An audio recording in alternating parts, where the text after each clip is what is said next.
ইসলামী bank news top 10। বিএনপির chairman Tarique Rahman বলেছেন, জনগণের ভোটাধিকার হরণ করা একটি দল দেশ ছেড়ে পালিয়ে গেছে, আরেকটি দল নির্বাচন বানচালে ষড়যন্ত্র করছে। রাজশাহীর জনসভায় মন্তব্য। ফ্যাসিবাদের কৌশল অনুসরণ করে একটি রাজনৈতিক দল বিএনপির বিরুদ্ধে অপপ্রচার চালাচ্ছে, অভিযোগ দলের নির্বাচন পরিচালনা কমিটির মুখপাত্র ডক্টর মাহদি আমিনের। নতুন করে কেউ ফ্যাসিবাদের পোশাক পরে এলে যুব সমাজ ছাড় দেবে না বলে হুঁশিয়ারি দিয়েছেন জামাত আমির ডাক্তার শফিকুর রহমান। শেরপুরে সংঘর্ষ ও হত্যার ঘটনায় পুলিশ তদন্ত শুরু করেছে, সব অপরাধীকে আইনের আওতায় আনা হবে, অন্তর্বর্তী সরকারের বিবৃতি। রোহিঙ্গা প্রত্যাবাসন এই সংকটের একমাত্র কার্যকর সমাধান মনে করেন প্রধান উপদেষ্টা ডক্টর মোহাম্মদ ইউনূস।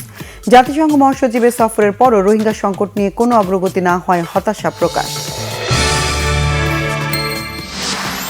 জাতীয় নির্বাচনে সংবাদ সংগ্রহের কার্ড অনলাইনের পরিবর্তে ম্যানুয়াল পদ্ধতিতে বিতরণের আহ্বান জানিয়েছে নির্বাচন কমিশনের সাংবাদিকদের সংগঠন আরএফইডি। রাজধানীর কল্যাণপুরে জাহাজবাড়িতে 9 তরুণকে হত্যার ঘটনায় মানবতাবিরোধী অপরাধের মামলায় শেখ হাসিনা সহ 8 জনের বিরুদ্ধে অভিযোগ দাখিল। চট্টগ্রাম বন্দরের new marine container terminal NCT পরিচালনায় চট্টগ্রাম বন্দর কর্তৃপক্ষের বিদেশি কোম্পানির সঙ্গে চুক্তি সম্পাদিত প্রক্রিয়া বৈধ ঘোষণা করেছে হাইকোর্ট।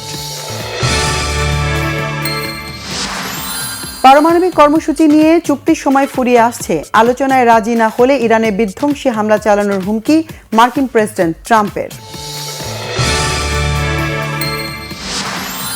বেনফিকার কাছে হেরে চ্যাম্পিয়ন্স লিগের প্লে অফে নামল রিয়াল, কোপেনহেগেনকে উড়িয়ে সেরা 8-এ বার্সা।